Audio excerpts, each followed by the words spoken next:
Bonjour, bienvenue dans cette nouvelle émission, pas quoi de neuf, mais il s'agit bien du kiosque, la dernière de cette année, puisque après ça, nous allons prendre quelques jours de vacances et nous reviendrons en janvier si Dieu veut. Donc, bonsoir, maître Philippe Saint-Cyr. Il y a longtemps que je ne suis plus. Ça va bien? Ben, ça va, oui, on tient la forme. On tient la forme. Bonsoir Christian Yossulé, bonsoir, merci beaucoup. Bonsoir, on ne sait pas trop de l'ARS. Oui, on sait, ça remonte à 4 ans déjà. Ça remonte à 4 ans. Et vite. l'ARS qui a été bloqué hier, je ne sais pas si tu auras des infos à nous dire, comment tu vis cette situation. J'ai l'info de tout le monde. De l'extérieur. Oui. Ouais, très bien. On va en discuter. Et Bertrand François Lubin, bonsoir et merci beaucoup. Bonsoir à vous. Monsieur Ursulé, donc les personnes qui sont à côté de moi, donc ce sont des personnes qui ont la chance d'être au ministère du Temps libre, mais en fait le paradoxe c'est qu'on peut observer, et c'est d'ailleurs une conception de la retraite de Cicéron dans son traité, donc soit on se retire complètement du monde, d'accord, soit effectivement une conception un peu plus aristocratique de la retraite où des gens qui demeurent actifs. Donc c'est bien le cas de ces deux donc grands... nous sommes des aristocrates, c'est ce que tu veux dire, hein, Christian? Moi je redis seulement qu'il faut apprendre tous les jours comme si on devait avoir la vie éternelle. Oui. Donc pour nous, il n'y a pas de retraite. Il n'y a pas de retraite, on apprend c'est tous ça, les jours jusqu'à la fin. Tout à fait. Donc, ce sont deux conceptions de la retraite. Donc, en tout cas, c'est avec plaisir, effectivement, que je me retrouve avec vous. Et donc, pour discuter de l'actualité de la semaine, puisque c'est le but, le kiosque. Oui, c'est tout à fait ça, le kiosque, l'actualité de la semaine. Alors, cette semaine, l'actualité est quand même dense, il y a beaucoup de choses qui se sont passées. Alors, je vais commencer par Christiane Taubira qui envisage de se présenter à l'élection présidentielle. Un candidat de plus à la gauche, mais j'ai cru voir aujourd'hui sur les réseaux... Christiane, au revoir. Alors, est-ce que c'est quelque chose de... Est-ce que la venue de Christiane Taubira peut réunir toutes ces listes de gauche, à votre avis? Est-ce que la gauche aura plus de chance avec Christiane Taubira à sa tête? Parce qu'on voit que la maire de Paris ne décolle pas, Mélenchon, bon, c'est pas énorme non plus. Enfin bon, il me semble que les listes de gauche, là, pour l'instant, ne semble pas faire un score dans les pronostics, dans les sondages. Les sondages, il faut toujours se méfier des sondages, parce que c'est à un moment T, donc une physionomie donc, de l'état de l'opinion. Bon, savoir si véritablement donc, sa candidature, comme j'ai eu l'occasion donc, de le dire précédemment, donc c'est une dame d'envergure, et surtout ce qui m'intéresse donc, en sa personne, c'est que c'est une vraie autorité morale pour avoir effectivement porté ce projet de loi de mariage pour tous. Donc, je pense que ce n'est pas rien. Alors maintenant, est-ce que c'est une plus-value, une valeur ajoutée pour la gauche? Je n'en sais rien, mais ce qu'on peut effectivement déplorer à l'état actuel des choses, c'est le piteux état donc, dans lequel se trouve aujourd'hui la gauche, qui, quand on les additionne, je ne pense même pas qu'ils atteignent 20%, légèrement plus. Donc, est-ce qu'elle est donc la candidate de recours? Bon, a priori, j'ai lu sur un journal que Mélenchon a demandé à ce qu'on le laisse tranquille. Jadot aussi, apparemment. Et Jadot, donc, est vraiment hostile à toute idée donc, de primaire. Mais il y a un vrai courant populaire, néanmoins, un vrai courant populaire qui réclame effectivement cette primaire. Donc, on en saura un peu plus dans les jours qui viennent. Mais bon, c'est la vraie interrogation s'agissant, donc, effectivement, pour la gauche en tout cas, dans la perspective de cette future présidentielle. Je ne crois pas, vous êtes plus âgés que moi, messieurs, mais je ne crois pas que la gauche se soit retrouvée précédemment dans une telle situation à quelques mois de cette échéance. C'est catastrophique. C'est effectivement, il y a un émiettement de la gauche. Bon, Christiane Taubira, c'est un personnage historique. Elle a porté deux lois qui sont fondamentales. Esclavage, crime contre l'humanité, le mariage pour tous. Mais je ne se fais pas, c'est une femme très intelligente, très cultivée. Bon, elle fait cet acte certainement poussé, porté, et pour rendre service peut-être à son ami Hidalgo, je ne sais pas. celui de Madame Hidalgo. Si mes souvenirs sont exacts, toi, tu es politologue, tu pourras me répondre. Il me semble que Madame Hidalgo avait fait modifier les statuts du PS parce qu'elle ne voulait pas de primaire. Oui, il me semble. Oui, tout à fait. Et maintenant, oui, elle se trouve dans la situation. Bon, ok. Mais non, mais je pense que non. Taubira n'a aucune chance de réunir la gauche. Elle le fait. Je pense pas. L'objectif qui peut être visé, c'est celui d'organiser des primaires, mais ça ne se fera pas, puisque les deux principaux, Mélenchon et Jadot. Voilà. Moi, par principe, je ne crois pas du tout au Messie. Tu vois. Oui, déjà. En plus, les Messies sont annoncés longtemps avant, en général. Et donc, quand ils débarquent encore, au dernier moment, c'est encore plus mal. Donc, c'est vrai que la candidature, de mon point de vue, de Taubira aurait des avantages qu'il faut reconnaître. C'est une femme noire, et c'est une domienne. Oui. Et qui a, comme tu dis, ce personnage historique qui a porté deux grands droits qui vont marquer l'histoire de la France de toute façon. Tout à fait. Et je pense que ceux qui la accompagnent là, parce que j'ai vu qu'il y a quand même, comme tu dis, un courant populaire derrière, ça tombe pas comme ça du ciel. C'est parce que vraiment elle représente quelque chose. Mais donc je ne crois pas au Messie. Et donc venir sur sa simple personne et dire tous les autres candidats de gauche qui sont déjà avancés vont s'aligner derrière moi, c'est quand même... et sans programme. Et sans annoncer d'avant le programme, ça me paraît un petit peu présomptueux, on va dire. Il faut dire les choses comme elles sont. C'est pas parce que c'est une domienne que nous, on va dire c'est bien. Bon, donc moi, en plus, je pense que si je ne crois pas au Messie, c'est parce que je crois que la gauche, quand elle a gagné, elle était unie, mais elle avait un programme alternatif à ce scandale du néolibéralisme, à ce scandale du populisme qui monte. Elle avait un programme. Et elle pouvait donner une crédibilité à ce programme qui s'incarnait en un mouvement unitaire de quelqu'un. Et puis, elle donnait de l'espoir aux gens. Tu parles de la gauche de Mitterrand en 80. La gauche de Mitterrand notamment. Donc, tu sais, mais même Jospin, ça s'est passé à très peu enfin, il n'a pas manqué beaucoup de choses. Donc, et peut-être que si Taubira n'avait pas été là, Jospin aurait été là. Oui. Taubira et Chevènement. Il s'est retiré de photo. Voilà. Donc, tu vois, bon, et là, on n'est vraiment pas dans cette situation-là. Donc, je pense que c'est vraiment terrible pour le peuple de gauche, on va dire.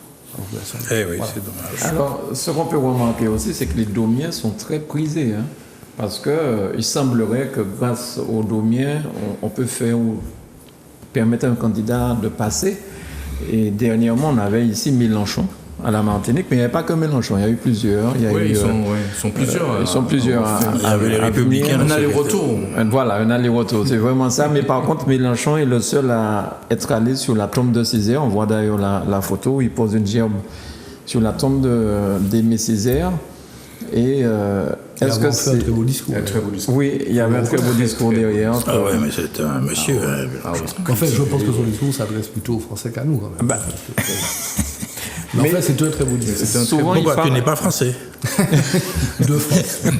Exact. Il parle souvent de créolité, comment vous avez trouvé... C'est un adepte de la créolisation de Glissant, voilà, c'est ça. C'est une bonne Et référence. c'est à son honneur. Oui, mais c'est une très bonne référence. C'est une vision universelle. Bien sûr. N'est-ce pas? C'est le mélange, c'est le monde qui avance. Et que c'est un processus, à la différence avec la créolité. Là, nous sommes dans un processus. C'est un état supérieur. Oui, c'est le processus, c'est la dynamique, effectivement. Nous sommes bien d'accord. Mais, bon, certes, mais le Parti progressiste martiniquais, Saint-Cyr... Je ne représente pas le Parti progressiste. Je suis progressiste. D'accord. Mais je ne le représente pas. Le Parti progressiste martiniquais, aux dernières élections présidentielles, avait demandé à voter les socialistes, je crois. Oui, c'était Hamon, je crois. Oui, c'était Hamon. Et voilà. C'était Hamon. Est-ce que quelque part, c'est une façon d'essayer de... Je ne sais pas, je ne suis pas dans les secrets, mais enfin bon, il a été sur la tombe d'Aimé Césaire.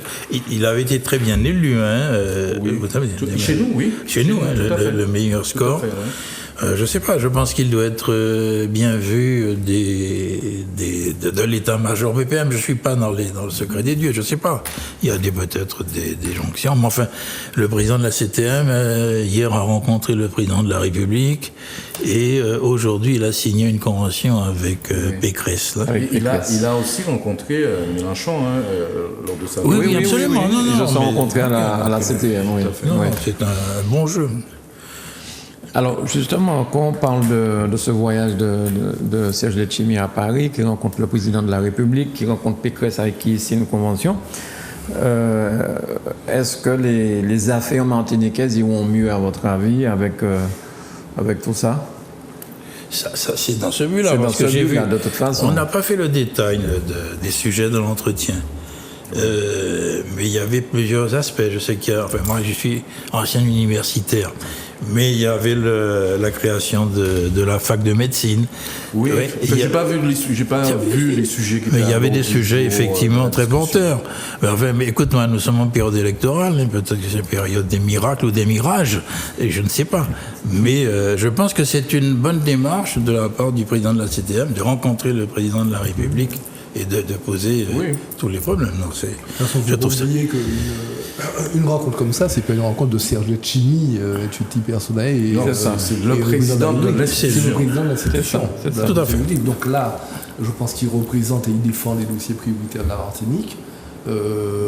Ça ne peut être qu'une bonne chose qui passe une convention ou avec l'Île-de-France ou avec... Il est président de la conférence des régions. Il travaille. Oui, c'est ça. Donc c'est un titre supplémentaire. Oui, absolument. Ça fait partie des éléments dont il a dû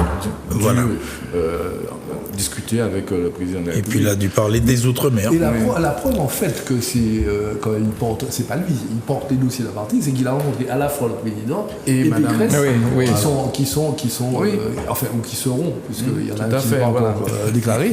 Et c'est bien c'est bien l'illustration que c'est le président de l'institution, donc la CTM, effectivement, qui, dans le cadre de sa fonction, rencontre des personnes avec lesquelles il est amené à composer, donc le président de la République jusqu'à la fin de sa mandature, et Madame Pécresse, qui est encore présidente de la région de France. Et quand on sait le nombre de Domiens et singulièrement de Martiniquais qui vivent dans cette région, donc tout cela prend son sens. Mais je profite de l'occasion parce que c'est aussi quelque chose que j'ai souvent l'occasion, donc dans mon entourage, qu'on soit en mesure d'appréhender les gens en fonction de leur casquette.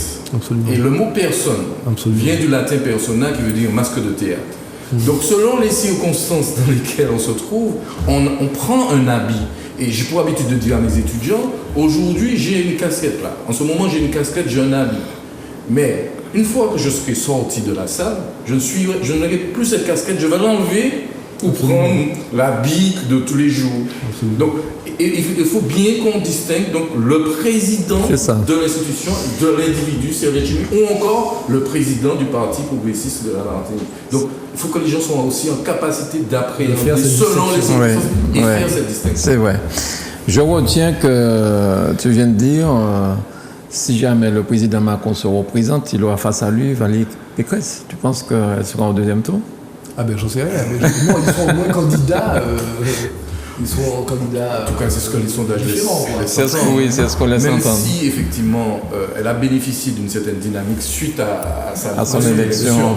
Donc, au point que certains sondages annonçaient qu'elle aurait battu Emmanuel Macron au deuxième tour. Bon, aujourd'hui, les choses sont en train de se tasser. Donc, on verra bien. Mais tout laisse à penser que, quelque part, si jamais ce scénario se produit, on verra, parce que l'enjeu aussi, quelque part, c'est que pour certaines personnes, c'est de rétablir la dualité droite-gauche. Et pour l'instant, effectivement, parce qu'on ne sait pas, on a un président qui est en même temps... pragmatique. Oui, mais bon, l'histoire nous montre aussi que tous ceux qui ont remis en cause la césure droite-gauche sont plutôt de droite. L'histoire nous en témoigne. Là, ça peut être droite-droite aussi. Et ça peut être droite. Exactement. Voilà, tout à fait. Donc il y a beaucoup d'enjeux derrière cette future élection présidentielle, je trouve. Et sur la déclaration de candidature de l'actuel président, il me semble qu'en 88, François Mitterrand s'était déclaré un mois avant l'élection présidentielle. Moi, je vois que ce qui se passe là n'est pas nouveau. Pas nouveau. Voilà. Bon, d'abord, il y a une obligation. La personne est présidente. Le président. Mais jusqu'au dernier moment. Jusqu'au dernier moment. On ne va pas lui dire ne faites pas ce que vous avez à faire. Alors, maintenant que le président, il est quand même pas imbécile, je crois. Quand il va programmer ses tours de France sur des sujets divers d'actualité, il sait très bien que ça va lui rapporter en termes électoraux. Donc, maintenant, est-ce que légalement il y a moyen de l'empêcher? Non. Donc, non, il n'y a pas. Peut-être le CSA qui pourrait dire quelque chose pour l'émission de 2 heures, qui était censée être ouverte à la France, mais c'était plutôt une émission qui parlait que de l'actuel président et de ça. Difficile. Mais bon. Oui. Mais oui, le CSA a quand même. Mais il n'est pas candidat. Oui, je suis d'accord, mais c'est quand même président de la République. Donc quand il va se présenter, peut-être qu'il y aura un souci, parce qu'ils ont fait ça à Zemmour, qui participait à une émission de télévision, le CSA. Oui, mais je pense que le soir, par voie réglementaire ou législative, il faudrait en amont régler le problème. Oui, je le pense. Sur tel type de sujet, vous ne pouvez pas vous exprimer dans les 2-3 mois précédant les élections, etc. Voilà. Pour l'instant, il y a ce vide. Oui, il y a un vide, quoi. Un vide juridique. Tout à fait. Donc, il est... Bon, Il voilà. est dedans. Oui, tu voulais dire. Non, je voulais simplement ajouter le fait que c'est TF1 qui avait déjà programmé cette émission depuis bien longtemps.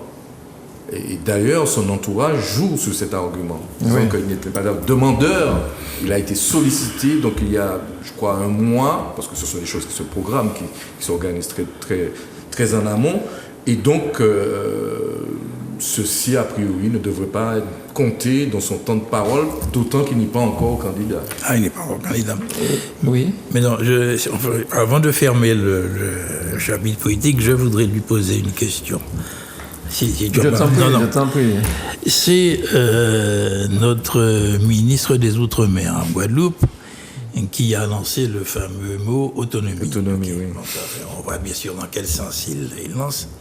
Mais ensuite, Mélenchon nous parle de l'autonomie énergétique, alimentaire et sanitaire. Alors je me pose la question naïvement, qu'est-ce qu'on met derrière l'autonomie? L'autonomie politique a disparu, on n'en parle plus tellement. Tout à fait. Hein? Je voulais avoir ton sentiment en tant que effectivement, spécialiste. C'est un constat que je fais. Du reste, alors, il y a une phrase qui est très usitée dans le monde universitaire et que j'ai ouï dire que cette expression a été utilisée par Justin la dernière fois, il est passé. J'ai pas vu toute l'émission, mais à un moment donné, j'ai regardé et il a utilisé, et c'est vrai que elle est vraiment usitée. L'autonomie, c'est l'auberge espagnole. Tu l'envisages sous tous les aspects. D'accord? Bon. Parce que déjà, comme j'ai eu l'occasion de le dire, les collectivités sont autonomes, administrativement, juridiquement, puisqu'elles ont... Après, bon, effectivement, le problème vient du fait qu'il n'y a pas de définition de l'autonomie. Non. Le seul texte qui donne un tant soit peu un début, je dirais, de définition de l'autonomie, c'est la Charte de l'autonomie locale, donc signée par le Conseil de l'Europe en 1985 et ratifiée par la France en 2006.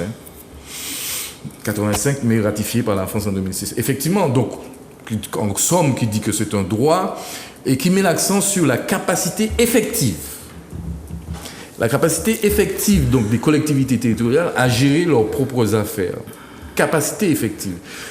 Ça m'interpelle parce que j'ai pour habitude de dire que, effectivement, les collectivités elles sont autonomes, mais aujourd'hui, à mon avis, le curseur qui permet de mesurer le degré d'autonomie, puisque c'est une question de curseur, hein, d'accord, le degré d'autonomie de nos collectivités, c'est l'autonomie financière.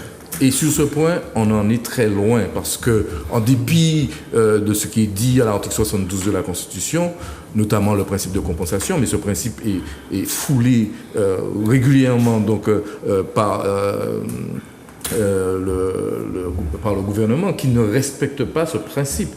Il y a des compétences qui ont... Enfin, on a donné des missions à la CTM, donc au conseil départemental, et le Conseil constitutionnel dit que ce n'est pas un transfert de compétences, puisque ce n'est pas un transfert de compétences, donc il n'y a pas de compensation. Mais c'est un dispositif qui consiste à aider les gens qui sont en difficulté à mieux gérer leur budget. Et ce n'est pas un transfert de compétences, mais ça pèse sur le budget des collectivités. Bien sûr. Donc elles ne sont pas autonomes de ce point de vue. Oui, mais le concept d'autonomie est un concept tout à fait relatif. Hein, mais c'est toujours dans le cadre de la loi. Il y a deux principes, au niveau philosophique. Il y a deux principes, au niveau philosophique. Tu fais partie de l'ensemble, mais faisant partie de l'ensemble, tu as aussi tes différences. Donc c'est le jeu entre liberté et égalité. Oui. Tu es dans l'ensemble, donc l'égalité, mais liberté pour pouvoir gérer cette différence. Alors effectivement, il y a l'article 72, il y a l'article 74, il y a les statuts particuliers. Mais effectivement, tout dépend du curseur. Mais la question que je te posais, politiquement, Monsieur Lecornu parle d'autonomie, ok? Et ensuite, ça n'est pas ramassé. J'entends parler d'autonomie énergétique, alimentaire. On ne peut pas tu vois, alors on dirait que oui, je sais pas. Voilà ce que je voulais dire. Mais ça revient au problème parce que Marine Le Pen, elle parle des libertés, alors que c'est la liberté. C'est la même chose. L'autonomie, les autonomies. On est en train de dévoyer le concept. Absolument. Donc en le déclinant, et en le territorialisant. Voilà. Moi, si tu veux, je vois le problème et les pièges, et puis la manière dont ça a toujours été posé chez nous. Est-ce qu'il faut continuer à le poser de la même manière? Et puis je vois de quelle façon le ministre lance son pavé, et puis dans quelle manière d'autres interprètent ou bien donnent leur propre vision de l'autonomie, comme Mélenchon.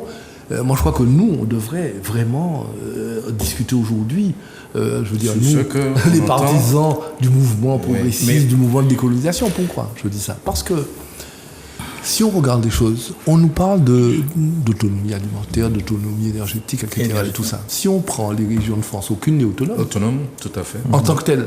Bien sûr. En tant que telle. Territorialement, bien sûr. Ou certaines peuvent l'être tout en étant centralement rattachées, évidemment, au jacobinisme français, à l'État, etc.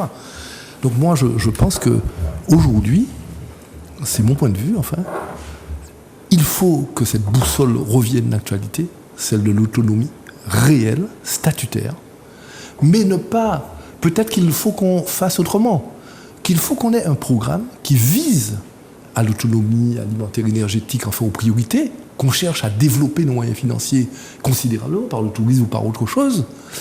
Et comme forcément ça butera sur la loi, parce que la loi n'est pas faite pour nous, il faudrait en tout cas que le débat, que le mouvement populaire puisse revendiquer à chaque fois l'élargissement de la loi et des dispositions réglementaires pour permettre que nos intérêts martiniquais, peut-être guadeloupéens et guyanais, soient satisfaits jusqu'au bout, et qu'on puisse avoir les moyens d'accéder à cette autonomie alimentaire et autres. Voilà. Et donc là, que nous avancions. Et je pense que si nous avançons de cette manière-là, je résume ma pensée là, la conscience populaire va évoluer. Et le moment sera venu d'avoir un statut correspondant à ce qui correspond à l'intérêt du peuple martiniquais de la Martinique. Et non pas dire on veut l'autonomie et puis ça fait peur à tout le monde, alors on veut même pas de l'article 74, on reste dans le 73 parce que tellement on a peur que, etc. et tout ça. Et puis, on a toujours c'est une vérité de dire ce sont des choses qui ne s'octroient pas. Parce que si on nous dit demain, prenez l'autonomie, d'accord, ok, il y a trop de problèmes sanitaires, on vous donne l'autonomie sur la question de la santé et tout. Et puis là, il y a des transferts de compétences, évidemment, qui doivent se faire, transferts de compétences. Mais vous imaginez les millions de pièges qu'il y a dans un État qui est expérimenté dans ce domaine-là, qui a des experts, qui a toutes les capacités de nous transférer ce qu'on veut et puis de nous piéger. Donc, moi, je pense que... Ça s'est passé avec certains peuples d'Afrique. Hein. Oui, bien sûr. Même si c'est aujourd'hui qu'on était d'accord, ok, la majorité vote pour le transfert des compétences en matière de santé, par exemple, et qu'on les avait. Bon. Mais il ne faudrait pas que ce transfert, pour que nous puissions mieux gérer différemment, dans l'intérêt de la population, dans l'intérêt du développement de la Martinique, puisse faire que dans 5-10 ans après, on soit complètement sous l'eau, parce qu'il y aura un différentiel qui s'accroîtra entre les capacités financières de la Martinique et les capacités financières moyennes des régions métropolitaines. Donc je crois que même là, il eût fallu que la réforme prévoit une connexion, en fait, des coefficients correcteurs de façon... Et c'est peut-être dans ça qu'on peut parler de réparation, justement. C'est-à-dire le fait que, même là, il faut que tous les décennies ou les siècles de pénalisation de l'économie et de la société martiniquaise soient compensés par des mécanismes qui permettent au peuple martiniquais de développer des secteurs comme cela. Enfin, bon, mais c'est... Oui, mais ça demande à réfléchir, ça demande à être ambitieux. Ce qui m'avait frappé, c'est que le Cornu, c'est au niveau politique, le Cornu, lançant ce terme d'autonomie, à aucun moment ça n'a été repris. Non, personne. Personne n'a repris. Même ailleurs, ici, chez nous, on a parlé aussi d'autonomie alimentaire. Il faut qu'on se demande pourquoi. Moi, je pose la question. Pourquoi, selon vous? Mais il y a peut-être des explications. Pourquoi? Ok. Pourquoi, selon vous? Parce que, bon, est-ce qu'il y a un phénomène, la proximité du pouvoir n'est pas nécessairement un avantage. Ah oui, il faut le dire haut et fort. Il faut le dire haut et fort, vu les quelques années que nous avons vécues. Il faut le dire haut et fort. Alors, il y a effectivement cet aspect qui est important et le concept n'a pas été repris par la suite. Et effectivement, et moi ça m'a frappé qu'il n'y ait pas de... Et puis il y a des autonomistes convaincus qui n'ont pas repris. On est resté sur l'énergétique, l'alimentaire. Alors, est-ce qu'on peut avoir votre interprétation du pourquoi dans cette situation-là, ça n'a pas été repris, comme tu dis, par qui que ce soit? Alors, bon, ceux qui sont... Bon, en tout cas, il a énoncé cette idée en Guadeloupe. D'accord? Pas ici. Il n'en a pas parlé ici. Pas du tout. D'accord? Je pense que c'est une stratégie. Pour une raison toute simple, c'est vrai que quand vous écoutez la classe politique guadeloupéenne, et singulièrement M. Losbar, qui est président donc, du département. Et c'est vrai que ce monsieur, régulièrement, il dit clairement qu'il faut domicilier le pouvoir en Guadeloupe. Mais cette question de l'autonomie, ce n'est pas un enjeu pour les acteurs sociaux, par contre. D'accord. Ce n'est pas un enjeu pour les acteurs sociaux. Et ce que je sais aujourd'hui en l'état actuel des choses, c'est qu'il y a, à la différence de ce qui se passe en Martinique, les élus sont complètement mis de côté. Les élus guadeloupéens sont complètement... Il y a une phrase d'Omota où il dit que le peu de crédit qu'il accordait aux élus guadeloupéens, ils l'ont perdu et que ces derniers n'ont plus le droit à la parole. Alors, ce qui pose une question de légitimité. D'accord? Parce que ces derniers ont un mandat syndical, ils représentent leur mandat, ils ne sont pas légitimés, effectivement, à se prononcer sur ce qui devrait être pour les Guadeloupéens. Et c'est aussi le problème de la démocratie participative. Absolument. Parce que vous avez des gens qui montent au créneau au nom, effectivement, de ce concept, qui est un peu déceptif. Aujourd'hui, peu de gens font des recherches sur cela, parce que finalement, on se rend compte que ce n'est pas porteur véritablement. Mais donc, il y a ce problème. Et puis, il y a surtout le fait qu'il y a une confrontation de légitimité. Mais la vraie question est de savoir... Parce que la légitimité, quelque part, on peut se l'octroyer.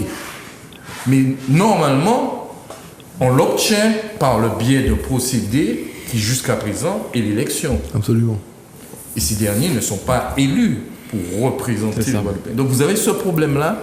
Et c'est une vraie question en Guadeloupe en ce moment. C'est une vraie question en Guadeloupe. Ils ont d'ailleurs envahi l'hémicycle de la région aujourd'hui. Ça, je ne savais pas. Oui. Ils l'ont occupé. Ils ont occupé complètement les élus sont partis d'ailleurs. Oui, avec eux, ils étaient en train de chanter. Il y a un vrai clash entre la classe politique et les acteurs sociaux en Guadeloupe. Oui. Un vrai clash. Et nous accueillons l'arrivée de Michel Bronchy. Bonjour Michel. Bonjour à toutes et à tous. Bonjour chers collègues. Bonjour. Bon, je me suis tombé sur l'heure, simplement. J'ai cru que c'est parce que tu as décidé de rester repasser toi-même. Tu n'as pas eu de réponse à cette annonce qu'on a lancée? Les chemises, tu disais que les chemises manches longues... On t'a pas répondu à ça? Non, on ne m'a pas répondu.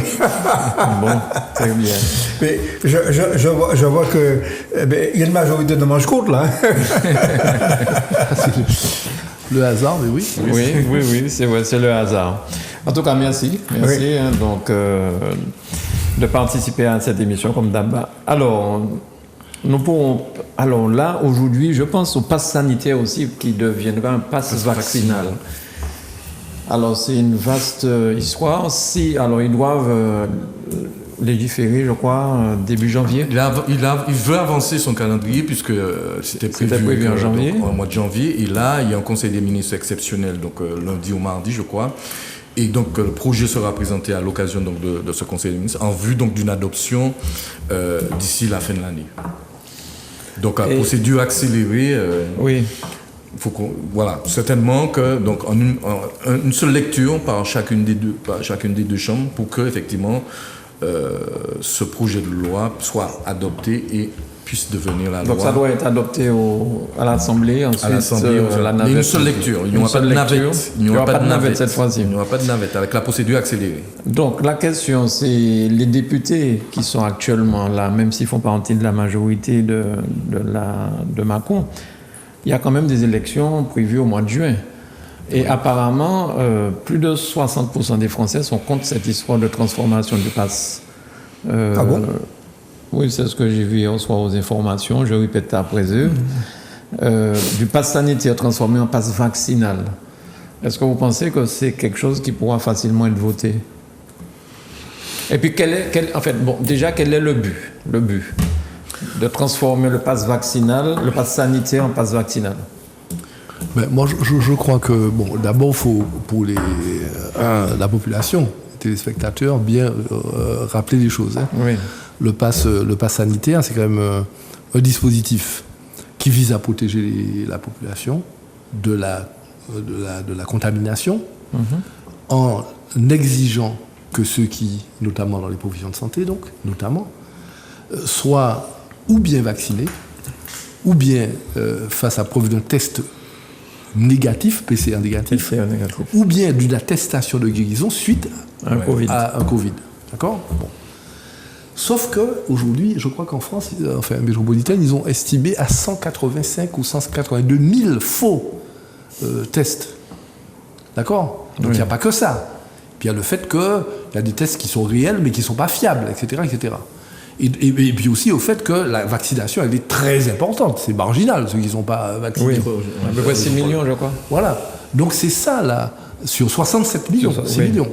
Donc, il y a un taux de vaccination énorme, donc l'enjeu n'est pas le même. Donc, dire aujourd'hui, on va non pas exiger les 3 documents dont j'ai parlé, mais la vaccination pour tous, pour pouvoir avoir une vie à peu près normale, c'est-à-dire accéder partout, c'est ça l'enjeu pour le gouvernement. C'est ce qu'il veut, c'est-à-dire pour pousser encore davantage à la vaccination. Pourquoi ? Parce que aujourd'hui, même si moi, je suis très critique sur la stratégie qui a été faite, sur les erreurs qui ont été faites, qui conduisent à cette politique du tout vaccin aujourd'hui, bien qu'étant à fond pour la vaccination, mais pas pour l'obligation vaccinale en Martinique, on est obligé de constater que partout où il y a des taux de vaccination importants, partout où il y a des taux, que ce soit en Corse si on compare, en Islande si on compare, pour prendre des pays les plus le taux de cas graves, de cas aboutissant à la réanimation ou le nombre de décès est considérablement inférieur. Parce que c'est très simple, c'est 10 fois moins de contamination quand on est vacciné, 10 fois moins que celui qui ne l'est pas, et c'est 20 fois moins de chances d'accéder, par malheur, d'arriver en réanimation, lorsqu'on est 20 fois moins de chances d'aller en réanimation lorsqu'on est vacciné. Donc le gouvernement mise tout sur ça pour une question de stratégie de santé, point. Alors je me suis trompé dans ce que je disais tout à l'heure, je parlais du vaccin pour les enfants de 5 ans. C'est pour ça qu'il y avait plus de 60%. Oui, c'est pour ça qu'il y a plus de 60% des Français qui étaient contre, mais c'est vacciner les enfants, l'obligation pour les enfants de 5 ans, à partir de 5 ans. C'est sûr ça. Je pense que tu poses la question à l'envers. Rétablissons le bon nombre. La question, c'est l'extension de la contamination dans tous les pays développés, y compris dans des pays disciplinés comme l'Allemagne. et où on avance petit à petit vers alors, n'ayons pas peur des mots, une vaccination obligatoire. Oui, bien sûr. C'est cela le problème. Bon. Le problème qui est posé, c'est que il y a une extension de la contamination par le variant Omicron, okay, qui double tous les 2 jours en Grande-Bretagne et en France aussi. Aujourd'hui, il semble qu'il ait supplanté le Delta. Hein. Bon, c'est ça le problème. Oui, bien sûr. Il faut partir de là. Et c'est à partir de cela que le gouvernement, nonobstant les calculs électoraux que tu fais, mais moi je crois qu'il faut sortir les calculs électoraux totalement de notre réflexion, parce que, en tout cas, en ce qui concerne la justice et le Parti communiste martiniquais, là je parle très officiellement, la question est de savoir qu'il faut sauver le peuple martiniquais.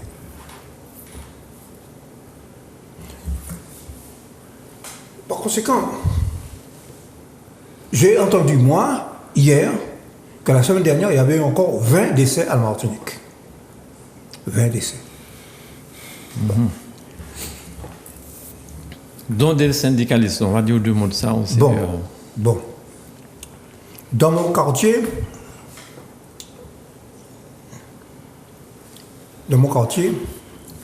je vais citer qu'il y a eu une famille qui a été en même temps un cluster et où il y a eu 3 décès. Ils étaient non vaccinés. Tu te rends compte? Ils étaient non vaccinés. Bon. Et j'ai dans mon quartier aussi des gens qui ont des cancers, mais pas du de quoi, pour éviter qu'on les identifie, et dont les soins ont été reportés. Autrement dit, il y a non seulement les décès directs, dû au Covid, je dis bien direct, non, direct. Oui. Mais il y a les décès indirects dus aussi au Covid. Oui. Bon. Les cancers, les accidentés de la route, tout ça. Bon, autrement dit. Bon. Et troisième observation,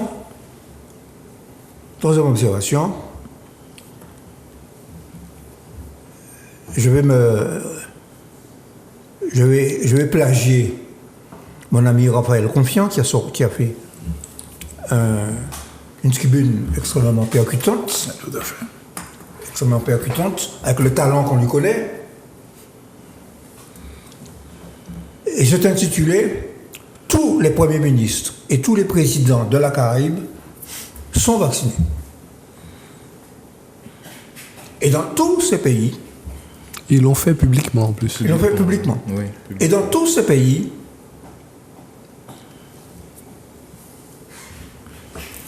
on se bat pour avoir des vaccins. Des vaccins, oui.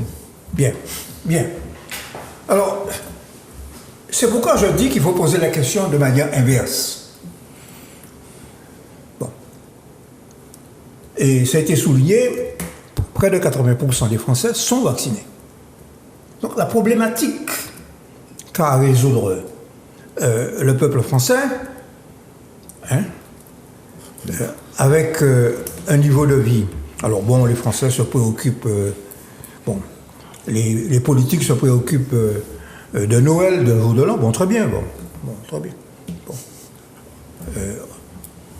C'est très bien. Bon. Je veux bien qu'on se préoccupe des restaurateurs. Ma préoccupation, c'est la mort des Martiniquais. Bien.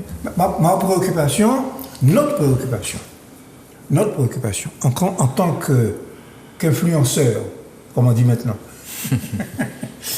influenceur. Mais Christian Usul disait qu'il est pour la vaccination, mais non à l'obligation. Bon, je respecte sa position. Ça, c'est un débat qu'il faut qu'on ait. Bon. Moi, je ne me mets pas... Je suis dans la tradition socialiste, La liberté, c'est d'abord la liberté collective du peuple, et non pas la liberté individuelle petite bourgeoise. Bon. La liberté individuelle mesurée à l'échelle de ma petite personne. Hein? Et puis le reste des gens, là, j'en ai rien à cirer. Ok? Là, tu es en forme, là. Hein? Non, mais non, parce que il faut absolument que le peuple martiniquais se réveille. Ce n'est pas parce que certains font des calculs politiciens sur les prochaines élections présidentielles ou législatives. Ça, ce sont des calculs à l'échelle du moyen terme. Mais à l'échelle... Il y a une dernière donnée. Il y a une dernière donnée. Laquelle? Qui est sortie. Laquelle? Bon, ça ne figure pas sur notre... La dernière donnée de l'INSEE, qui a sorti la semaine dernière un bilan démographique de l'année 2020, Ouais. pour la première fois Oui, tout à fait. depuis 1994, nous avons Moins de en naissances, 2020 ouais. moins de naissances que de décès. Et on a quelques éléments sur l'année 2021. Ce sera pire, parce qu'on n'a pas tous les éléments de l'année 2020. Bon, l'écart, depuis 20 ans, l'écart entre le nombre de naissances et le nombre de décès, c'est-à-dire le surplus de population qu'il y a, a diminué progressivement ces dernières années. Il y a un tableau, c'est dommage que je ne l'ai pas là, on va le publier dans la justice. Bien. Non, mais Il y a deux colonnes. Michel, il y aura un chiffre pire qui va venir obligatoirement, c'est que l'espérance de vie même, ce chiffre de l'espérance de vie va diminuer. Il a commencé à diminuer, je crois, pour les hommes, mais le chiffre sera dramatique quand on aura les chiffres de 2020, 2021, 2022. Vous allez voir, l'espérance de vie des Martiniquais va diminuer. Bon. Et alors, si je peux ajouter un troisième élément dans le même ordre d'idée,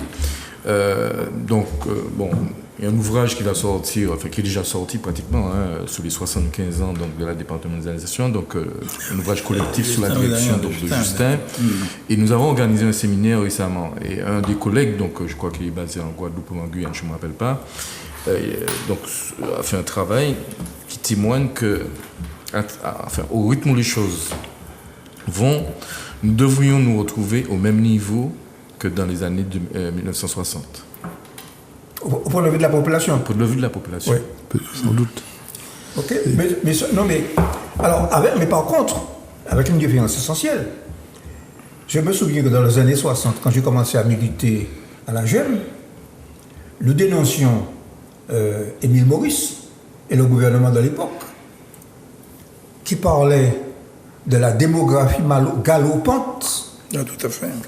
À l'époque, le terme usuel par les départementalistes, ceux qui étaient partisans du système, c'était de parler de la démographie galopante qui était responsable du chômage.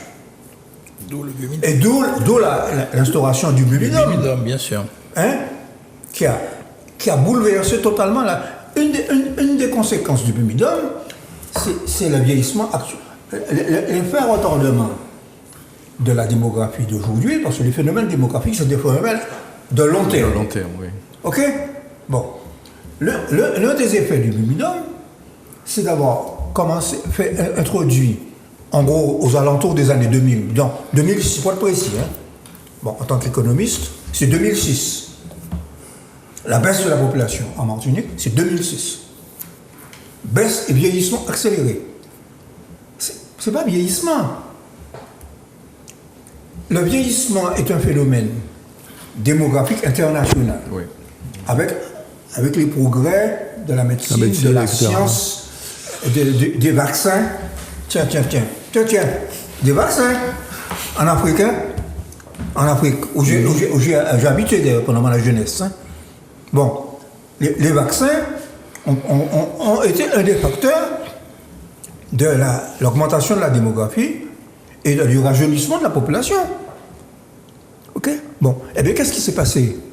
Quand on a fait cette manipulation démographique, de type colonialiste. Parce que derrière, il y avait aussi l'idée que Césaire a dénoncé du génocide par substitution.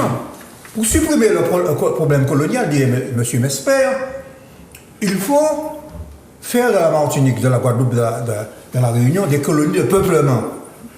Ce qu'ils ont réussi à faire en Nouvelle-Calédonie. Alors, messieurs, moi, je voudrais revenir sur les éléments qu'il a abordés parce que je termine pas mon propos. Je ne perds pas le fil. Le fil, notre préoccupation aujourd'hui, parce que nous avons une mémoire historique au Parti communiste. Histoire. La mémoire du peuple. C'est précisément de sauver le peuple martiniquais aujourd'hui, là, en 2021-2022. Alors attends, laisse-moi te dire. Oui. Bon. Bien, ensuite, Moi, je pense d'accord. qu'il a raison absolument sur l'enjeu du débat. Hein, parce qu'il y a des gens qui confondent tout. Hein. Pour moi, comme je suis d'accord avec Michel, l'enjeu là, c'est la vie. C'est sauver le peuple martiniquais. On n'est pas dans une bataille politique sur un aspect un peu particulier avec le gouvernement, avec telle catégorie sociale, etc. On est là, pour l'instant, c'est là. Et les chiffres, ils sont clairs, donc on est parfaitement d'accord. Je donne des chiffres pour rappeler les choses.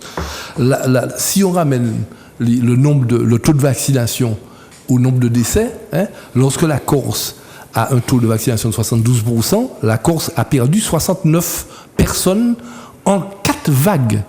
Nous avons en une vague, avec un taux de vaccination de 40, perdu 190 personnes en une seule vague. C'est où on est. Donc c'est terrible.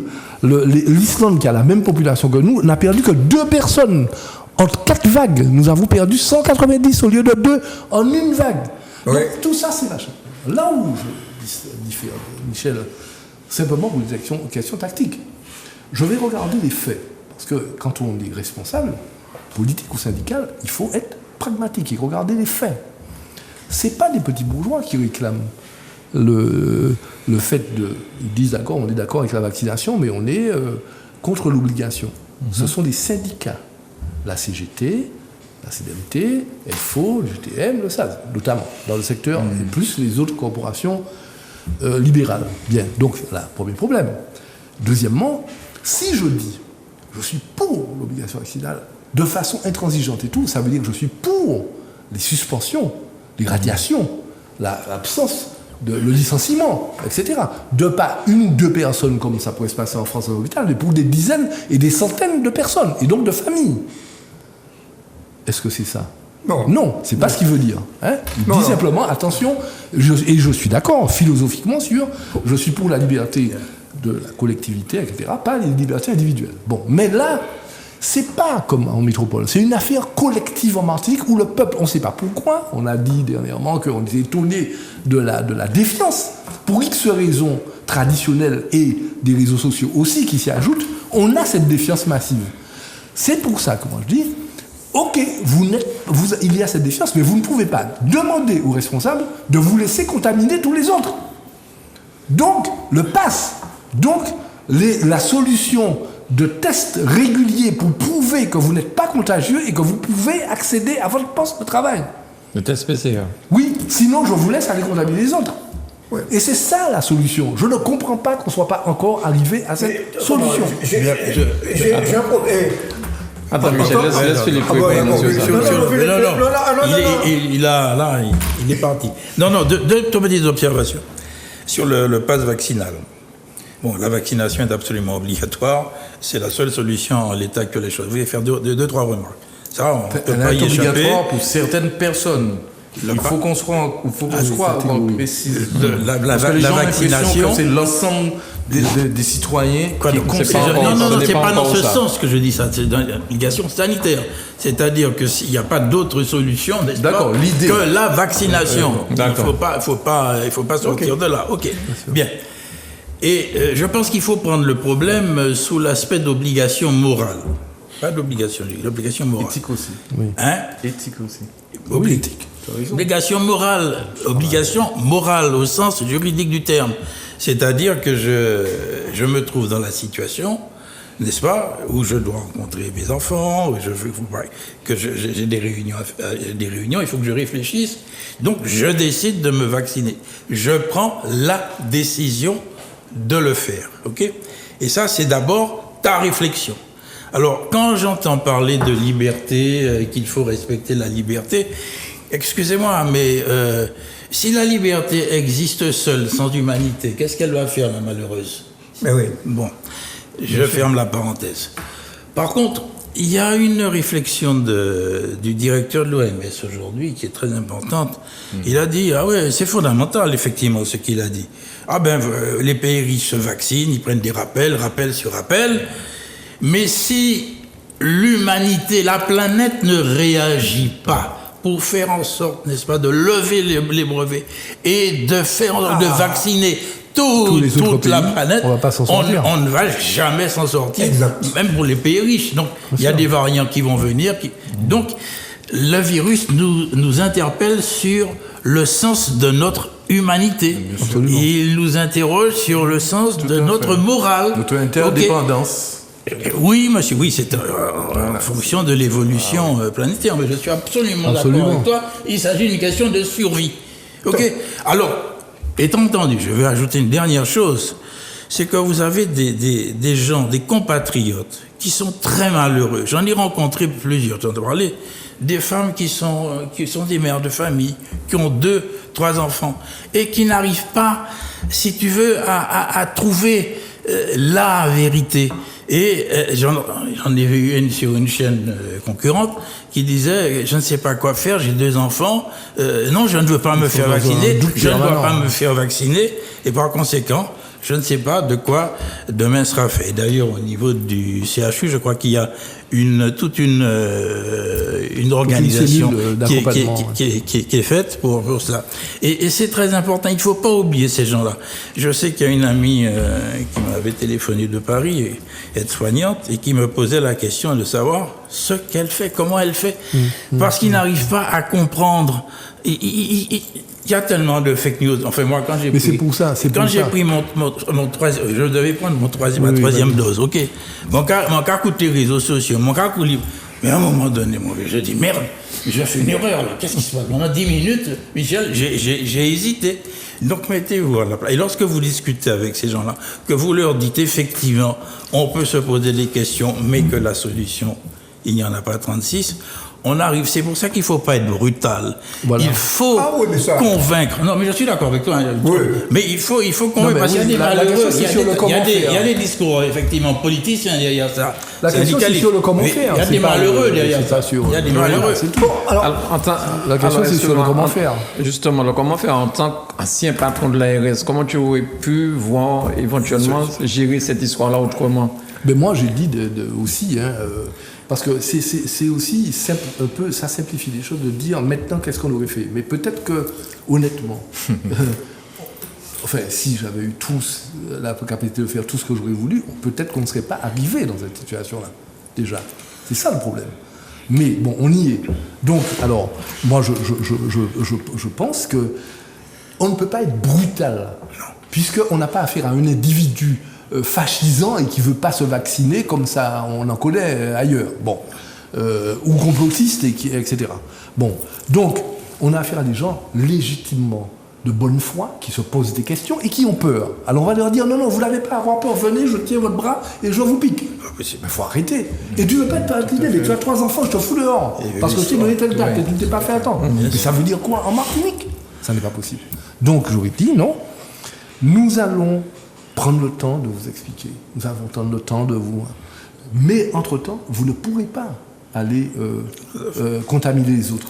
Donc je mets en place un système de contrôle sanitaire qui vous permet de travailler, mais en toute garantie pour ceux que vous risquez. Parce que je répète qu'au CHU, il y a eu plusieurs dizaines de personnes qui ont été contaminées par des gens qui travaillent au CHU, ou qui ont travaillé au CHU. Donc, j'aurais ça, et j'aurais proposé, en disant, la loi, elle est là. Il faudra l'appliquer. Elle est applicable, elle est votée par, comme tu dis en termes de démocratie, la représentation de tout le monde, les députés, etc., le Sénat. Donc, nous allons proposer un système de tests réguliers. Moi, j'en proposais des tests PCR 2 par semaine.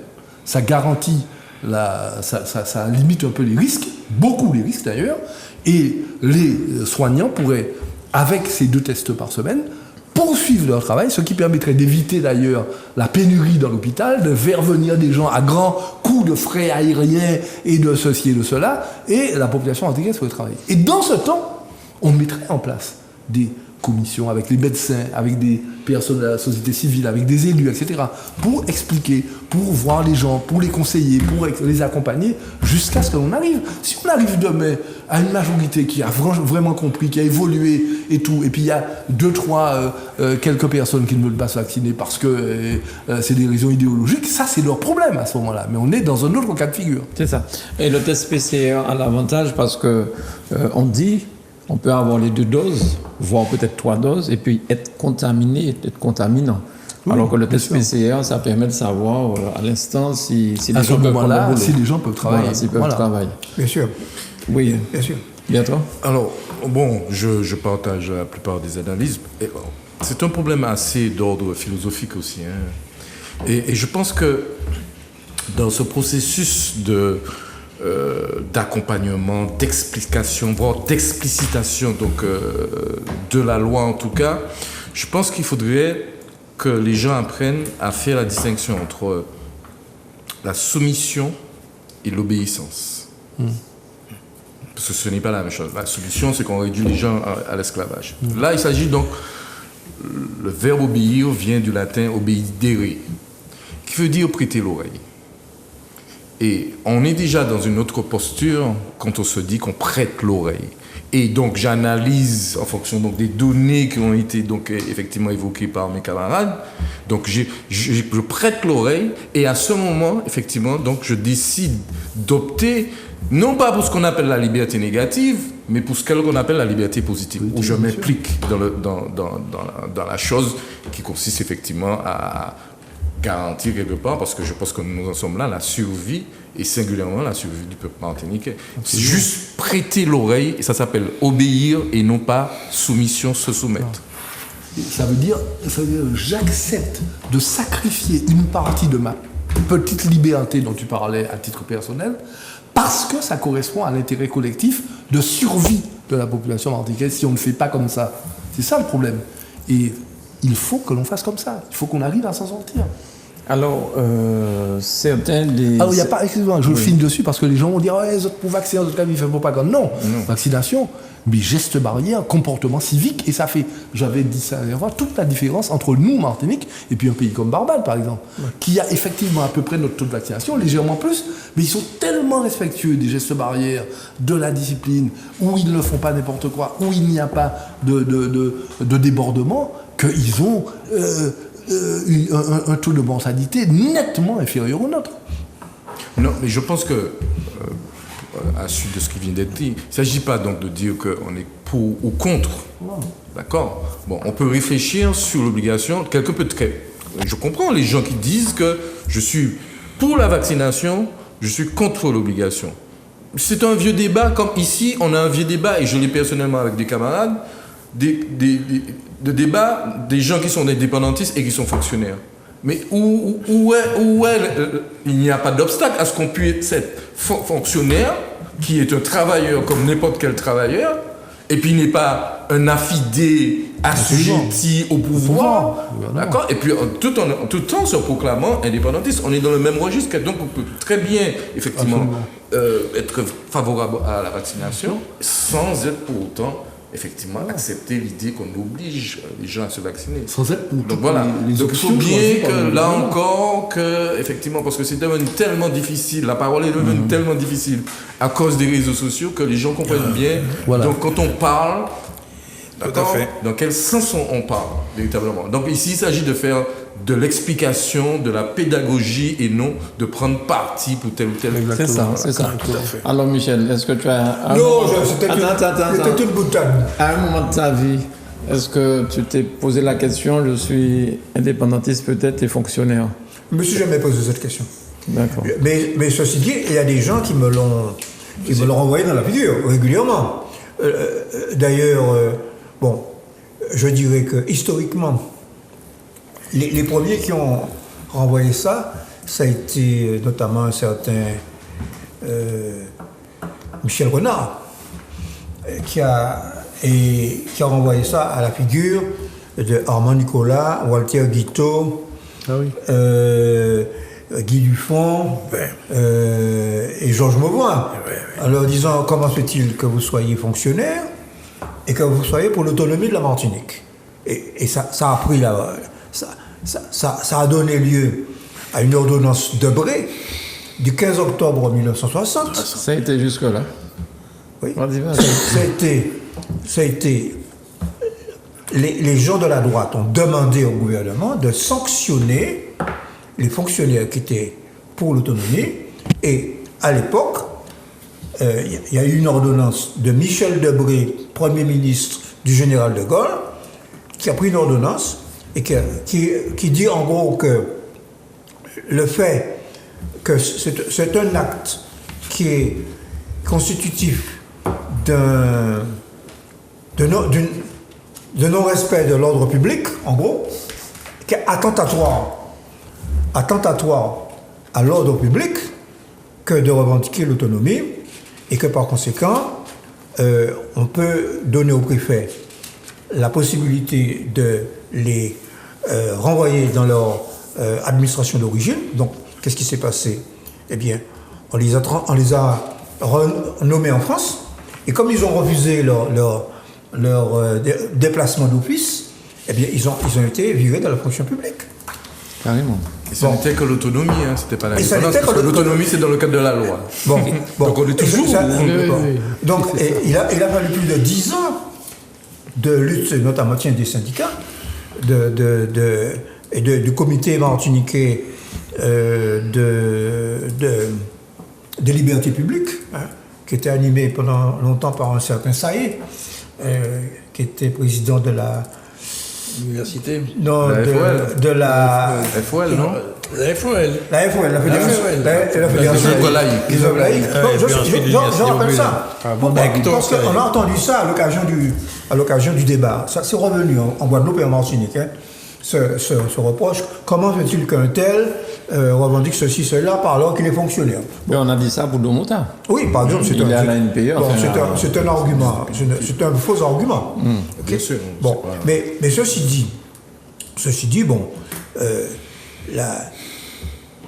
je vais rappeler quand même un fait.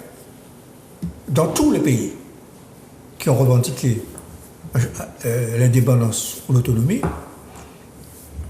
les partis indépendantistes se sont recrutés principalement les syndicalistes, les partis, les dirigeants de ces partis se sont recrutés parmi des intellectuels. C'est Coutouré qui a prôné l'indépendance de la Guinée. C'était un instituteur. Hein. Bon. Et il était président du parti du RDA, Rassemblement démocratique africain, qui est un parti assez associé au Parti communiste français. Bon. Et c'est lui qui a dit à De Gaulle, non, vous faites un référendum pour ou contre l'indépendance, la Guinée dira non et prendra son indépendance. Je vais... Bon, il faut rester ici, Michel. Parce que tu sais pourquoi? On fait comme si c'est loin et tout. Mais moi, je prends mon expérience. Vous savez tous que j'ai été syndicaliste et secrétaire général de la CDMT entre 83 et au moment où je suis parti en Guyane en 2001. Mais moi, je vous assure, deux choses. Quand il fallait créer des syndicats à l'époque, dans les années 80 et 90, dans l'hôtellerie, où je rappelle, les travailleurs martiniquais travaillaient 6 jours par semaine, où ils travaillaient 48 heures par semaine. C'est nous qui avons mené les batailles pour les ramener à 2 jours de congé payé, à 40 heures. Tout à fait. Mais il fallait prendre des mois. Moi, je prenais des mois pour créer un syndicat clandestinement. Sinon, les travailleurs se faisaient licencier immédiatement. On n'arrivait pas. France Antilles, nous avons été les premiers de l'histoire à créer un syndicat à France Antilles. Combien se sont fait soit acheter, soit virer à budget, etc. Je peux multiplier les exemples. D'accord? En tant que syndicaliste, j'étais fonctionnaire, moi, à la DAS. J'étais inspecteur de la DAS, jeune inspecteur de la DAS. Mais vous pouvez demander ça à quelqu'un que j'ai retrouvé après, qui a été mon directeur de cabinet quand j'étais directeur à l'ARS, Joseph Baltide. Il était directeur adjoint de la DAS. Mon directeur, quand j'étais jeune inspecteur. Mais vous savez, ils ont envoyé une mission IGAS pour dire, mais attends, ce type qui est secrétaire général de la CND, mais qu'est-ce qu'il fait là? Il voulait faire un rapport et que la direction fasse un rapport pour me faire virer. Mais Mathilde, il a un prudent à l'époque, je le dis. Ce sont des gens, Martine qui est honnête, ils ont dit, mais lui, syndicaliste, il est syndicaliste. Mais c'est le meilleur inspecteur que nous avons. Il n'est pas question que l'on fasse de rapport pour le faire virer. Donc la répression, elle était là. Et pourquoi on trouve des syndicalistes au niveau de la fonction publique? Parce qu'ils sont protégés par la loi. Tout à fait. Protégés par la loi. Voilà. Et qu'ils prennent le temps que leur donne cette loi pour aider au développement du syndicalisme dans l'ensemble des secteurs. Ce que nous avons fait pendant des années. C'est uniquement ça. D'accord. Et il y va de l'intérêt même de l'État, d'accord, de protéger pour donner effectivement du sens au syndicalisme, qui est le droit syndical, c'est une liberté, c'est un droit constitutionnel, donc de garantir aux employés de la fonction publique, donc de leur donner un certain nombre de garanties pour qu'ils puissent effectivement exercer leurs fonctions. Et j'ai animé, alors j'ai pas terminé une série donc de séminaires pour un syndicat, effectivement, où je parle de la question du droit disciplinaire. Effectivement, un syndicaliste a une liberté de ton dont ne bénéficie pas le fonctionnaire, parce que tout cela, c'est pas pour la personne de l'individu, c'est la fonction qu'on veut protéger. Donc on lui permet donc de parler même avec une certaine véhémence à son ministre. J'ai un arrêt en tête où effectivement un syndicaliste s'est adressé de manière véhémente à son ministre, qui sont donc son supérieur hiérarchique, et l'affaire est allée devant le Conseil d'État, et le Conseil d'État a donné tort au ministre en posant le principe selon lequel le syndicaliste a le droit, bien sûr il y a une limite, mais de parler avec une liberté de ton, ce que donc ne peut pas faire. Voilà. Et tout cela non pas pour les individus, mais pour le syndicalisme. La mission. La mission qu'on en exerce. Tu peux ajouter quelque chose. Bien sûr. Ce que tu dis là, c'est l'état du droit actuel. Mais ce n'est pas toujours été l'état du droit actuel. Alors, ce que j'évoque là, c'était de 1935. L'arrêt date de 1935. Il a fallu des luttes syndicales acharnées, des syndicalistes qui ont été sanctionnés, virés, pour que finalement ce que tu dis là ait été inscrit progressivement dans la loi, notamment en mai 68. C'est-à-dire, bon, notamment les heures. Les heures syndicales. Oui. Le fait de pouvoir réunir une section syndicale dans la fonction publique sur les heures de travail. Ça a été conquis. Absolument. Ça a été conquis en mai 68. Les lois Auroux. Après, il y a eu les lois Auroux. Les lois Auroux, ça a été avec Mitterrand en 1982. Absolument.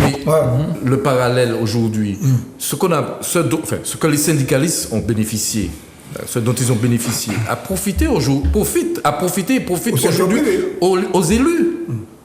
Puisque il n'y a pas encore, de mon point de vue, de véritable statut de l'élu local. Oui. D'accord ? Il y a une esquisse, donc on a fait des progrès.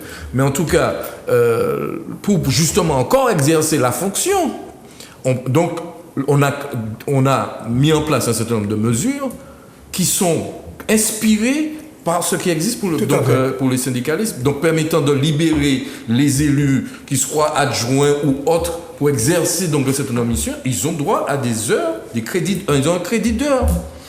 Alors, est-ce que je me trompe en disant qu'aujourd'hui, il y a moins de gens syndiqués? Est-ce qu'aujourd'hui, les syndicats ne perdent pas un peu pied? Ou alors, quelle est la raison, si tel est le cas, hein? Parce que les luttes dont vous parlez là, ce sont des luttes... on a beaucoup entendu parler là. Le sentiment général, c'est qu'effectivement... Rapproche-toi, Michel, s'il te plaît. Le syndicalisme, d'une manière générale, perd pied dans les... D'une manière générale, le syndicalisme perd pied dans les périodes de crise. Pourquoi? Parce que... Il ne faut pas oublier, je reviens un petit peu à mes fondamentaux, la lutte des classes. Bon, le rapport de force, c'est parce que le droit c'est une chose, mais le droit peut être inscrit dans la Constitution et ne pas être appliqué. Hein. Ah, mais il y a des... Pas appliqués, mais ils n'ont pas de force normative. Il y a beaucoup de droits qui n'ont pas de force normative. Il faut être conscient de cela. Je ferme la parenthèse. Je ferme la parenthèse. D'une manière générale, dans tous les pays capitalistes, lorsqu'il y a une période de crise, il y a une baisse du taux de syndicalisation. Contrairement à ce pense, il y a certains courants de pensée gauchistes qui disent que plus le peuple prend du fer, plus il va lutter. C'est pas vrai. Ça n'est pas vrai. Donc, pourquoi? Parce que, notamment dans le secteur privé, le rapport de force est tel que, comme disait tout à l'heure Ursulé, c'est que les patrons peuvent menacer les ouvriers de perdre leur emploi. Les travailleurs de perdre leur emploi. Donc, la perte de l'emploi, et c'est pour ça d'ailleurs que dans certaines périodes, on propose un chantage, baisse des salaires contre maintien de l'emploi. Mais vous vous rappelez de la phrase de Sarkozy à l'époque, quand il y a grève, on ne s'en rend même pas compte qu'il y a grève. Parce qu'il avait pris un certain nombre de mesures contre les syndicats, probablement. Oui, c'est le sommet de la provocation et du cynisme, on va dire, de dire quelque chose comme ça. Moi, je crois que... Bon, Michel a raison sur ça, c'est constaté dans l'histoire. C'est-à-dire que la crise, c'est pas le moment où il y a les syndicats sont les plus forts, parce que les ouvriers, et c'est pas comme si on appuie sur un bouton, quoi. Ils ont les salariés craignent, il n'y a pas de place pour tout le monde, donc c'est un peu difficile, la menace du chômage, etc. Bon, ça c'est vrai, c'est conjoncturel, c'est constaté dans l'histoire. Mais à mon sens, il faut qu'on regarde la situation. Il y a des problèmes de fond historiques qui sont en train de se passer. L'individualisation exacerbée. Tout à fait.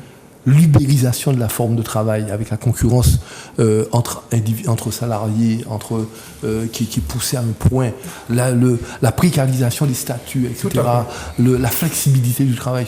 Tout ça, ce sont des éléments qui, mis bout à bout, et Sarkozy savait ce qu'il disait quand il disait ça.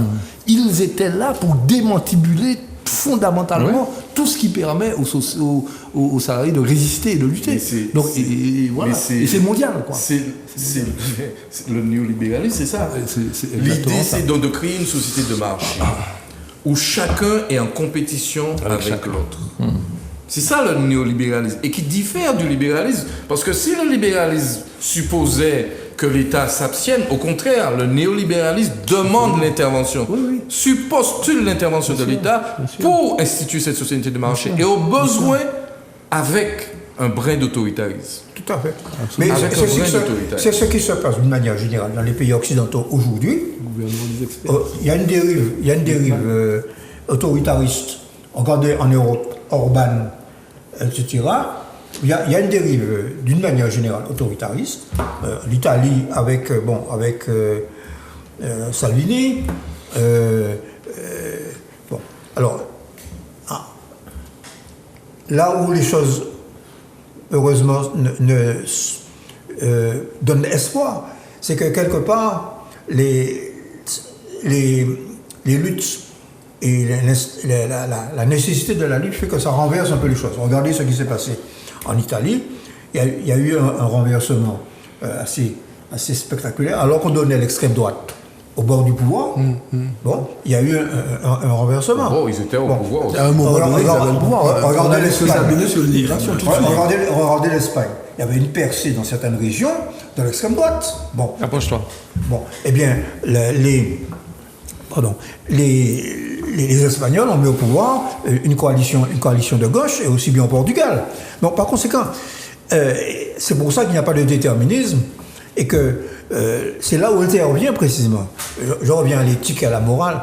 C'est que dans les périodes difficiles de crise, eh bien, il faut que ceux qui ont une capacité d'influence et qui doivent permettre d'éclairer le peuple aient le courage même d'aller à contre-courant de ce qui se dit sur les réseaux sociaux. Absolument. Voilà. Et puis on sait que tu comprends, lorsque vous êtes faible, moi je vais vous dire un truc. À chaque fois que j'ai eu des conflits durs, mais parfois qui ont duré des mois, des conflits qui ont duré des mois. Celui du transport, par exemple. Celui du transport, celui dans l'hôtellerie, vraiment. Il y a eu dans le commerce. Bon, ceux qui criaient le plus fort, qui étaient parfois tentés par la violence et tout, c'est ceux qui capitulaient les premiers. Ah, exactement. Est-ce que vous... Donc moi, je ne me laisse pas impressionner par ceux qui crient beaucoup, par les soi-disant actions violentes, etc. et tout ça. Je distingue entre la force sociale collective pour faire progresser l'histoire, et puis des actions violentes organisées à un moment donné, irresponsables souvent, comme ce qu'on a connu dans ce mouvement-là. Et vous savez bien de quoi je parle, en termes d'incendie, en termes de... etc., etc. Donc, je pense que c'est pas parce qu'on a le vocable, ou le vocabulaire, ou l'étiquette de syndicat qu'on fait un syndicalisme qui fera progresser la collectivité des travailleurs martiniquais comme il faut. Il faut faire très attention à ça. Donc il y a ceux qui sont poussés par ce type d'action, parce que la situation est rendue difficile à la fois par la conjoncture et par la réalité, l'évolution de la situation historique dont on a parlé. Et puis il y a ceux qui ne tombent pas dans ce type de pratique non démocratique, non respectueuse du mouvement social, mais qui est une pratique violente et tout, et qui peut-être nous fait reculer sur les perspectives politiques que nous avons tous, finalement. Vous comprenez ? Parce que la population peut avoir peur, et confiant, l'explique très bien, la population peut avoir peur. Quand vous pensez rendre service, eh bien, vous effrayez et peut-être qu'on peut arriver au résultat contraire. Si nous faisons un vote là, sur 74-73, je serais curieux de voir le résultat. Bien, Maître Saint-Cyr. Non, j'écoute, j'ai pas de... Non, mais sur la diminution de l'influence des syndicats, tout au moins les membres qui les composent, il y a effectivement une désaffection, il y a une descente très très honnête, mais tu l'expliques, effectivement, c'est l'individualisme, c'est la précarité, c'est la peur du lendemain, bon, ok. Mais c'est absolument exact, alors c'est vraiment dommage, mais c'est ainsi le sens de l'histoire. Mais il y a quand même un paradoxe, et je vais paraphraser quelqu'un en disant que, effectivement, peut-être qu'il y a moins d'adhérents, mais c'est inversement proportionnel par rapport à leur capacité donc, de nuisance. De nuisance. C'est ça que je dis, ce type de pratique, est-ce que ça ne fait pas reculer aussi le syndicalisme ? Tout à fait. Ah non, mais tout à fait. J'ai posé une question, une hypothèse, hein, parce que vous n'avez fait que poser des hypothèses. J'approfondis mes questions, je n'ai pas beaucoup de réponses. D'accord ? Ça m'a fait penser à ça. Non, donc, où je disais, est-ce que nous avons aujourd'hui, donc ce pays, encore les moyens de nos grèves. Et donc quand je dis de nos grèves, du type de grève que nous pratiquons. Sachant que c'est toujours le même scénario, blocage des endroits qui sont des endroits... Et tu appelles ça grève ? Enfin oui, mobilisation, oui, j'appelle ça grève. Oui, tout à fait, parce qu'on pourrait discuter, effectivement. Le dérapage. Mais en tout cas, donc, à la limite, je trouve que c'est pavlovien. C'est le même réflexe, effectivement, à chaque fois. Mais au final, ce sont ceux qui devraient profiter de ce type de mouvement qui en pâtissent. Et là, il y a quelque chose, donc il y a une question. Je pense qu'il y a matière à débat, notamment avec donc, le mouvement syndical, de se poser donc effectivement les bonnes questions aujourd'hui. Est-ce que nous avons encore les moyens de ce type de manifestation, pour ne pas dire... Bon, écoute, on a l'élément de grève. Ils n'ont pas la capacité de faire grève. Oui. Tu as bien vu, enfin, le dernier mouvement. On a un élément de comparaison très simple. C'est 2021, 2009. 2009. Ouais. Le 5 février 2009, il y a entre 25 000 et 30 000 personnes dans la rue. Il y avait un cahier de revendication élaboré pendant plusieurs mois par l'intersyndical sur toute une série de revendications. Qu'est-ce qui s'était posé ? Il s'est imposé comme revendication la question de la vie chère. Les masses ont imposé au K5F toute une série de revendications et toute une série d'autres professions qui avaient un malaise, des professions notamment non salariées, des indépendants, des agriculteurs, des marins-pêcheurs, etc. Et qui avaient des malaises, mais le rôle du K5F a été pendant la première partie de la grève, du mouvement, je dirais plutôt du mouvement plutôt que grève d'ailleurs, a été de formuler en termes revendicatifs le malaise de toute une série de professions et leur donner une forme revendicative. Bon. Et il y a eu un protocole, contrairement à ce qu'on dit, certains disent on n'a rien à faire, c'est pas vrai ça. Il y a eu un protocole qui a été signé, de plusieurs centaines de pages. Bon, le principal, c'est quoi? C'est qu'au bout de 38 jours de grève, on a obtenu une baisse des prix de 400 produits de 20%. Aujourd'hui, nous sommes aujourd'hui, un mois après, le 22 novembre, nous n'avons pas obtenu 1 euro de diminution de prix. OK? Bon. Et à ce mais propos... est-ce que dans le cas présent, parce que je distingue deux temps, parce qu'au départ, bon, c'est l'obligation vaccinale. Puis après, donc, un certain nombre de choses se sont greffées. Je trouve, donc, et je pense que ceci peut expliquer la difficulté des ateliers à obtenir des résultats probants.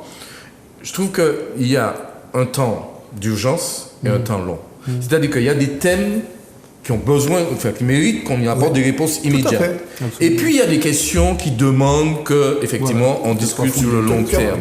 On ne pourra pas obtenir des résultats immédiatement sur certains points qui font partie des discussions. Non, mais tu as raison à 100%. D'abord, dans ce type d'atelier, il faut d'abord que tous les participants arrivent à un minimum d'égalité dans la connaissance des données du problème. Or, ce n'est pas toujours vrai. Bon, parlons de ce que je connais. Bon, j'ai travaillé avec l'intersyndicale en 2009 sur la question des prix. Bon, mais aujourd'hui, tout le monde, c'est pas sûr que tout le monde sait quelles sont les données qui font que la vie est plus chère en Martinique qu'en France. Non, mais en 2009, les syndicats et politiques ont travaillé ensemble, me semble. Et là, cette année, je crois qu'ils n'ont pas voulu des politiques dans leurs revendications avec eux. Oui, tout à fait. Il me semble, hein, je peux me tromper, mais il me semble qu'il n'y a pas tellement de politique. Disons qu'en 2009, les politiques se sont greffés, mais en disant bien que c'est d'abord un mouvement social. Oui. D'accord ? Oui. Ils se sont greffés, mais par contre, pour le cas présent, il y a des réponses qui ne peuvent être apportées, parce que la plupart des réponses ne peuvent être apportées que par la CTM. Hein. Donc, là, maintenant ? Oui. Non. Pas sur le sanitaire. Non, je ne parle pas du sanitaire. Et encore. La liste. Alors, j'ai vu un document où, effectivement... mais il semblerait précisément, je m'excuse, précisément l'erreur des syndicats, et on souligne ici en Guadeloupe, c'est que la plupart des revendications ne peuvent être satisfaites que par l'État. C'est ça. J'avais lu un certain nombre de thèmes qui... Le problème de la jeunesse. Les différents aspects du problème de la jeunesse. L'école, la formation, etc. Les emplois aidés, c'est l'État. Oui, alors... C'est l'État. Je veux bien. Mais sauf qu'au stade où nous en sommes, donc nous en sommes à l'année prochaine, ça va faire 30 ans que le processus de décentralisation a commencé. 82, l'année prochaine. 30 ans. D'accord ? Donc on a suffisamment de recul. Et aujourd'hui, j'en conviens que effectivement, certaines des réponses dépendent donc de l'État. Mais nous sommes à l'ère, quelque part, de la coproduction des politiques publiques. Je prends un exemple très simple, la jeunesse, la question de la délinquance. En plus, je viens de travailler ce thème avec des étudiants il n'y a pas longtemps. Je peux poser la question, quelles sont les orientations de la politique de la délinquance, de lutte contre la délinquance des mineurs ?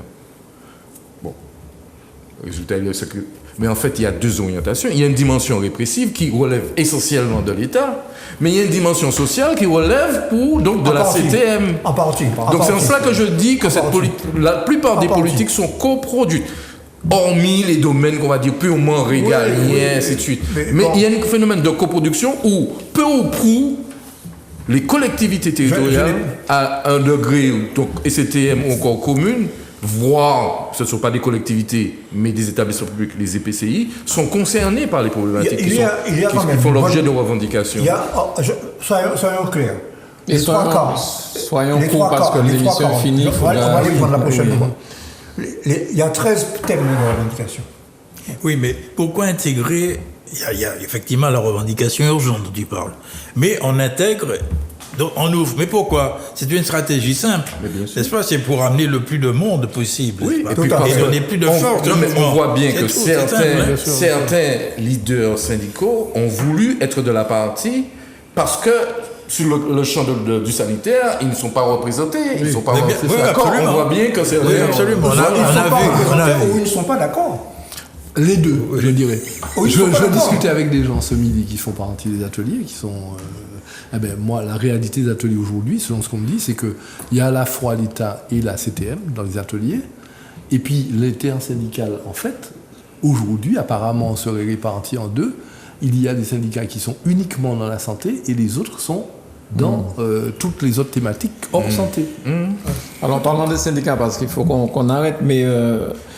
L'intersyndical, je ne vais pas dire, bon, ils ne sont pas d'accord sur tout, on va dire ça comme ça, mais on peut déplorer aussi qu'il y a eu des décès parmi les syndicalistes.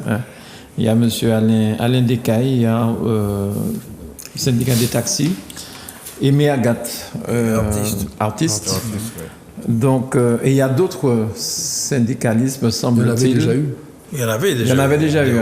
Oui, c'est vrai. Oui, tout ça, oui.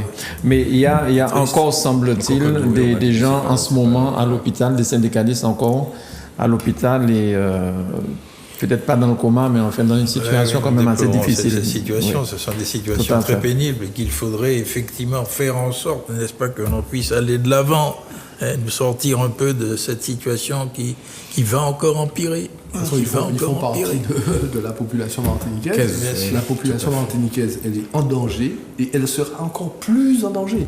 Parce que nous avons deux écueils. Nous sommes à la fois pas vaccinés et nous avons beaucoup de comorbidités. La comorbidité principale, c'est l'obésité et c'est le diabète notamment. Et nous sommes frappés fortement par ça. Bon, donc la 5e vague qui vient et qui va se cumuler avec l'arrivée du variant Omicron, c'est ça? C'est un danger pour nous. Et l'hôpital est fatigué. En gros, entre guillemets, fatigué aujourd'hui.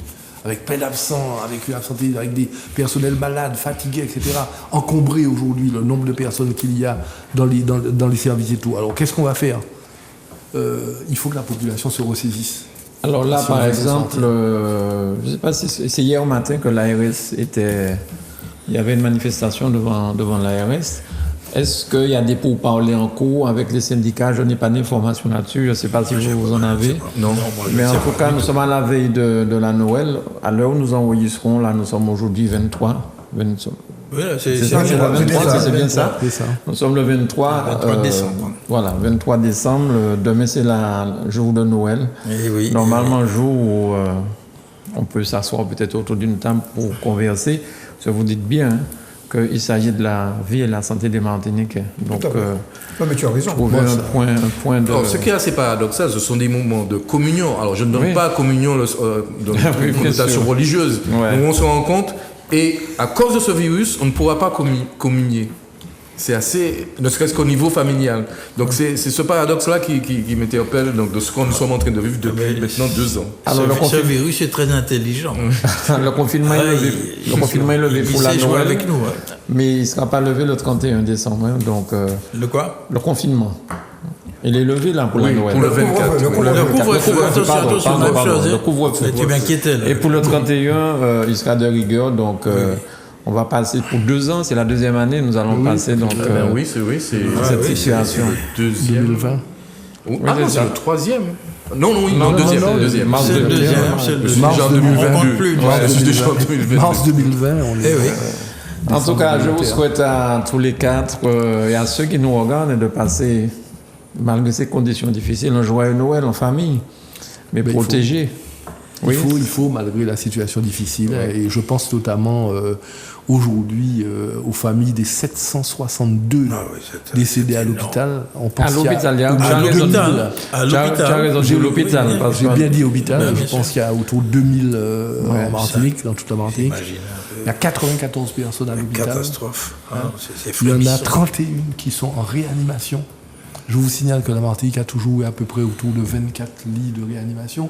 Et ces 24 lits de réanimation permettaient de prendre en charge des gens de la Caraïbe et des gens en permanence de la Guyane, venant de la Guyane, parfois de Saint-Martin à la Guadeloupe. Aujourd'hui, on n'a pas assez de lits pour les seuls Martiniquais. Donc on ne peut pas nous dire que ce Covid n'impacte pas dramatiquement la Martinique. Ouais. Oui, tout à fait. Ton mot de la fin, Michel? Bon, le mot de la fin, c'est que il faut à la fois prendre en compte ce que vient de dire Christian Le Sulé, parce qu'il y a encore des gens qui minimisent sur les réseaux sociaux, qui minimisent l'importance de la pandémie. Je ne dis pas l'épidémie, de la pandémie, parce que il faut bien prendre conscience qu'elle existe en Martinique et dans le monde entier. Absolument. Bon, la deuxième chose, c'est que cette épidémie, comme le disait tout à l'heure Philippe, elle nous pose le problème de l'humain, et ce que nous avons, je pense que nous devons, pendant cette période de fin d'année, penser qu'il y a un monde qui vient après, et que nous avons tous, quels que soient nos âges, quelles que soient nos responsabilités, nous avons à penser le monde d'après. Bien. Voilà. Là, je mets déjà le générique de fin. Philippe, peut-être un petit mot rapide pour la fin? Oui, mais moi j'ai été très intéressé par ce qui a été dit et je crois que nous avons bien travaillé parce qu'on a posé le problème fondamental dans toute sa dimension et dans toute sa force, Michel. Absolument. Merci, Maître Cécile. Alors, Bertrand, au mot de la fin. Joyeuse fête à tout le monde et effectivement, donc personnellement, j'organise une petite fête, mais je vais faire des tests à l'entrée. Donc, je cite tout le monde à le faire. Ah bon? Absolument. Christian, le mot de la fin rapidement. Non, j'encourage, malgré cette grisaille de la situation, quand même, à essayer de respirer, de vivre et de penser à ceux qui sont plus en difficulté que nous. Mais soyons solidaires entre Martiniquais. Et puis responsables et conscients, pas de démagogie. Tout à fait. Bien. Merci à l'équipe technique pour la réalisation. Merci à vous. Chez vous, je vous souhaite de passer effectivement d'excellentes fêtes de Noël. Mais prenez des précautions, gel, distance de sécurité, les tests, n'hésitez pas à faire tout ça. À bientôt. C'est juste une petite fête familiale, jusqu'au 14.